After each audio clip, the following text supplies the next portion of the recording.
रे शिवजी चलिले भंगिया लदनिया गौरा मंदिर पीछे ठहरा रे शिवजी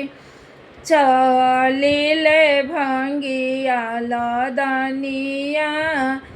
गौरा मंदिर पीछे ठहरा रे 12 बरिसवा पर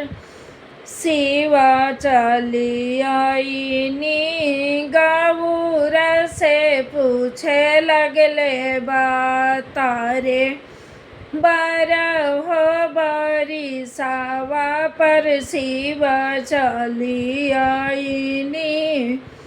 गौरा से पूछे लगले बता रे मोता गैनी गौरा भंगिया लदनिया कैसे कटेला दिन रात रे मोता गैनी गौरा भंगिया लदनिया कैसे कटेला दिन रात अरे रौरत गैनी शिवजी भंगिया लदनिया हम मंदिर बीच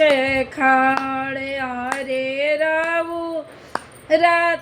गैनी शिवजी भंगिया लदनिया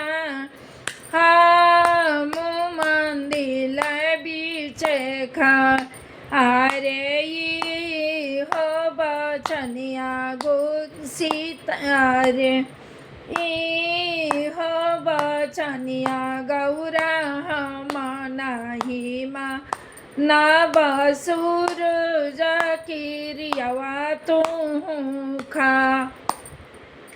अरे जबरे गौरा सूरज हाथ जोड़ली सूरज गईले अलोप अरे हो किरियावा गौरा हम नाही बनब गंगा किरियावा तू खाया रे जब रे गौरा देही गंगा हाथ जोड़ली गंगा भैली बालू रे अरे हो किरियावा गौरा हम नाही मानव यगिनी किरियावा तू खा अरे जब रे गौरा देही अग्नि हाथ जोड़ली अग्नि गईली मुरझाए अरे जब रे गौरा देही अग्नि हाथ जोड़ली अग्नि गईली उझावाए रे हो किरियावा गौरा हम नाही मानव तुलसी किरियावा तू खा अरे जब रे गौरा देही तुलसी हाथ जोड़ली तुलसी गईली पतझर अरे हो किरियावा गौरा हम नाही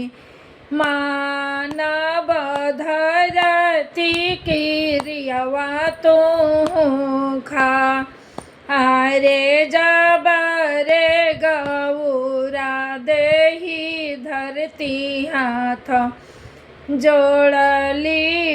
धरती भैली नवोकर अरे तब रे गौरा देही धरती में समाइली, शिवजी मानिया बजा सारे जब रे गौरा देही धरती में समाइली, ई हो किरियवा शिवमान। सोची अभिन तो वो युग में देवता लोग के पत्नी के इतना परीक्षा दे के पड़ल, तो अभिन तो कल युग बात में तो परीक्षा बनता, हर पल हर क्षण शक होता औरत पर। और वीडियो के देखी और लाइक शेयर सब्सक्राइब जरूर करें वीडियो के। नमस्ते प्रणाम।